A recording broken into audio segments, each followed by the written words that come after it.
Kung gusto mo ng taong hot, magjowa ka ng may lagnat. Okay. Anyways, medyo ayos na nga yata yung boses ko. No? Ayos na ba ako? Mic check, mic check. Grabe tol, isang linggo rin ako nilagnat tapos isang linggo rin akong paos. Grabe naman yun. Pero mas grabe naman tong bagong skin ni Moskov. Bang! Super Saiyan! Infernal Dragon Skin. Nagkakagatan pa nga yung mga ahas. Bong, sumigaw pa siya ng ganern. Tapos lumabas itong sibat ni Moskov. Tapos ayun, nawala. Tumama sa kanya pabalik. Ay hindi pala, bumagsak lang pala. Tapos grabe, napakabilis kumilas. Anong rare ang number 1? Mas rare to, walang number. O ano, kasi nauna pa ako sa number 1, number 0 ako men. Oh, teka lang naman. Kakasimula pa lang. Bakit nyo naman ako dito pinagtutulungan? Ay teka lang naman tol. Ayun, grabe napatay siya. Buti na lang may SS ako. Nyaw! Grabe, sa pulang oxygen. What a chill game. Dalawa pa kaming MM na hindi man lang kami dinajoke lang pala recall. Grabe naman yung mga kalaban dito. Kahit classic palong-palo yung mga kalaban. Tingnan nyo naman, pinatay nila ako ng paulit-ulit. Tapos nakagawa ako dito ng malupitang outplay. Isang normal hit. Tapos namatay ako ulit. Salahin mo ang toothpick ko.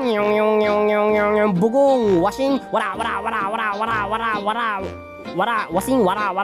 Aba, pansin ko parang nagkakagulo kayo dyan ha. Pasama naman ako sa gulo nyo. Toothpick attack! Ay, teka lang, saan ako bababa? Dito na lang. Washing inspiration. Wara. Sabay recall. Infernal toothpick attack! Pakak! Sabay teleport dito sa may gilid na banda dito. Pakang washing inspiration. Wara. Oh!